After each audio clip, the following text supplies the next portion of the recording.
Hello everyone, আসসালামু আলাইকুম। আশা করছি আল্লাহর রহমতে আপনারা সবাই অনেক ভালো আছেন। আশা করি এই ঘটনাটি তোমাদেরও ভালো লাগবে। তো ঘটনায় চলেছে, প্রকৃতিতে মাঝে মধ্যে এমন অনেক ঘটনা ঘটে যা আমরা বিশ্বাস করতে পারি না, আবার একেবারে অবিশ্বাসও করতে পারি না। ঘটনাটা ঘটে আমার এক দুঃসম্পর্কের দাদুর সঙ্গে। তার মুখ থেকে যেভাবে শুনেছি সেভাবে বর্ণনা করার চেষ্টা করছি। 90 দশকের সময়ের ঘটনা। আমার দাদু আব্দুর রহিম খুবই ধার্মিক মানুষ। এক ছেলে স্ত্রী নিয়ে সুখে বাস করছিলেন। এলাকায় তার ভালোই নাম ডাক ছিল। ধনী মানুষ বললে ভুল হবে না। তিনি তার সম্পদের জাকাত ইসলামিক শরীয়তে দিতেন। তার মতে ব্যাংকে টাকা রাখা আর সুদ খাওয়া একই কথা। এজন্য তিনি সব টাকা একটা বক্সে তালা দিয়ে রাখেন নিজ বাড়িতে, এবং চাবি থাকে তার কোমরে। তার জীবনে সবকিছুই ঠিকঠাক চলছিল। নামাজ রোজা করেন আর 10 জন সাধারণ মানুষের মতোই চলাফেরা করেন। তার একটা ছেলে কাজকর্ম কিছুই করেন না। ছেলেকে নিয়ে তার দুশ্চিন্তার শেষ নেই। তার সবসময় মনে হয় তার ছেলে তাকে খুন করে চাবি নিয়ে বক্সে সব টাকা নিয়ে যাবে। আব্দুর রহিম এবং নিয়ত করেছে হজে যাবে। এখন চিন্তার বিষয়, তার জমানো টাকা আর জমির দলিল, গুরুত্বপূর্ণ কাগজগুলো কার ভরসায় রেখে যাবে। যত দিন ঘনিয়ে আসছে তার টেনশন বেড়েই চলেছে। শেষে তাকে সিদ্ধান্ত নিতেই হলো যে সে তার চাচার কাছে রেখে যাবে। হজে যাওয়ার আগে এক রাতে আব্দুর রহিম তার বক্স নিয়ে চাচার বাসায় গিয়ে রেখে আসলো এবং এই বিষয়ে কেউকে কিছু না বলতে নিষেধ করলো। সে হজ থেকে এসে চুপচাপ নিয়ে যাবে। আব্দুর রহিমের চাচা এলাকার চেয়ারম্যান। মানুষ থেকে বিশ্বাস করাই যায় এটা তার ব্যক্তিগত ধারণা। আব্দুর রহিম হজে চলে গেলেন এবং হজ শেষে হাজি হয়ে বাসায় এসে যা শুনলেন, তার পায়ের নিচ থেকে মাটি যেন সরে যাওয়ার উপক্রম হলো। তার চাচা রোড অ্যাক্সিডেন্টে মারা গেছে কিছুদিন আগে। আব্দুর রহিম তার সব জমানোর টাকা এবং জমির কাগজ তার কাছে আমানত রেখেছিল। আব্দুর রহিম তার চাচার 2 ছেলের সাথে কথা বলে কোনো কিছুই পেল না। পুরো বাড়ি খোঁজ করা হলো, কোথাও বক্স পাওয়া গেল না। আব্দুর রহিম কি করবেন, কার কাছে যাবে, কিছুই বুঝতে পারছে না। কারোর সাথে এই বিষয়টা নিয়ে কথা বলতেও পারছে না। এতে বিষয়টা জানাজানি হলে সমস্যা, আর পাওয়া যাবে না বক্সটা। আব্দুর রহিম অত্যন্ত ধার্মিক মানুষ। কবিরাজ গণক বিশ্বাস করেন না। তিনি জানেন এইসব শিরিক কাজ। তবুও বিপদে মানুষের হিতাহিত থাকে না। তিনি বিভিন্ন কবিরাজ গণকের কাছে যাচ্ছেন, বক্স কেউ খুঁজে দিতে পারেই কিনা। এই কাজটা করছেন অত্যন্ত গোপনে। একজন হাজি মানুষ এসব করেছে জানাজানি হলে সমস্যা। এর জন্যই হয়তো বেশিরভাগ গণক তাদের ধারণার উপর ভুল বলছে। কেউ বলছে টাকা চুরি হয়ে গেছে, কেউ বলছে তার বউয়ের কানের দুল চুরি হয়ে গেছে। আব্দুর রহিম বুঝতে পারছে সবাই ভণ্ড, ব্যবসা করে এসব বলে। শেষে নিরুপায় হয়ে তিনি মাদ্রাসার হুজুরের সাথে সব ঘটনা খুলে বললেন। হুজুর এমন এক দ্বিধায় পড়েছে, বক্স পাওয়া সম্ভব না এটা বলতে পারছেন না, আবার কিভাবে পাওয়া যাবে এটাও বলতে পারছেন না।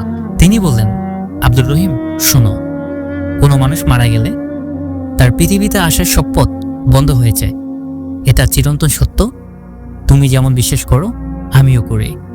কিন্তু একটা বিষয় কি তুমি জানো, আমাদের প্রত্যেকেরই সাথে একটা বিশেষ জিন থাকে, কারেন্ট জিন নামে এক বিশেষ জিন আমাদের সবার সাথে থাকে। তোমার সাথে, আমার সাথে। তারা আমাদের সব কিছুই জানে।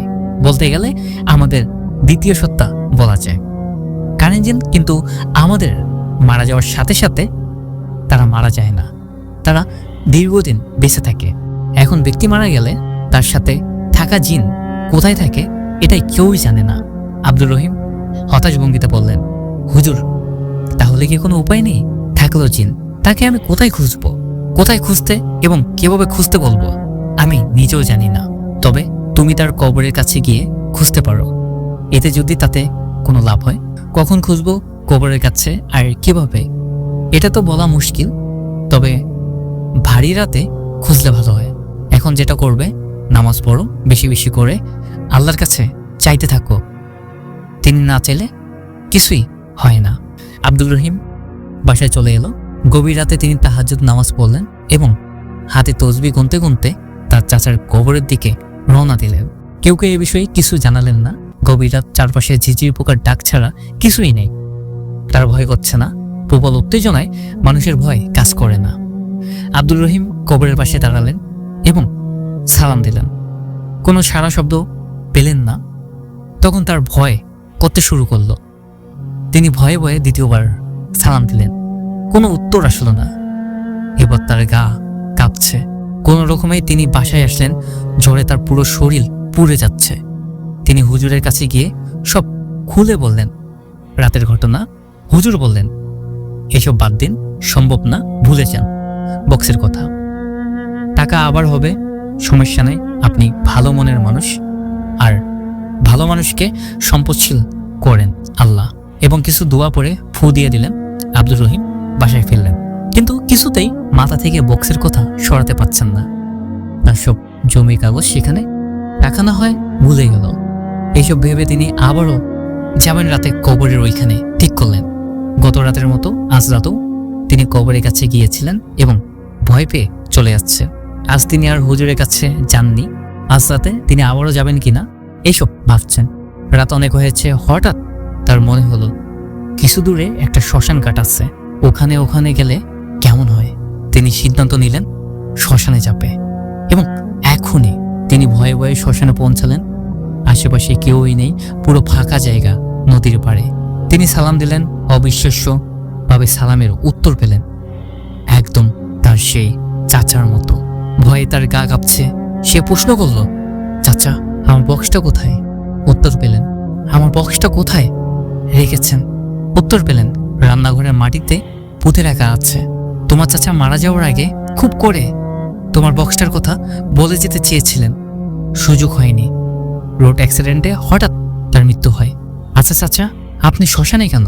তোমার চাচা বেঁচে থাকতে তার সনাতন ধর্মের মানুষের সাথে উঠা বসা, খাওয়া দাওয়া, চলাফেরা, এই জন্য আমিও তাই করছি। তার মৃত্যুর পর শ্মশানে আছে। আব্দুর রহিম চলে এলো বাসায়। এখনো বিশ্বাস হচ্ছে না, আসলে এটা সত্য ছিল নাকি তিনি স্বপ্ন দেখেছেন। এসব নিয়ে তার ভাবার সময় নেই। সে এখন অপেক্ষা করছে কখন সকাল হবে, হলেই সে তার বক্স খুঁজে পাবে।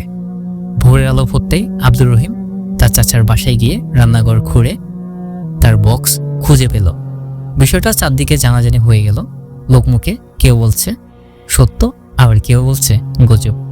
গাইস, এখন আপনাদের মতামতটা অবশ্যই কমেন্টে জানাবেন। আর দেখা হচ্ছে আপনাদের সাথে সুন্দর একটি নতুন ঘটনায়। আল্লাহ হাফেজ।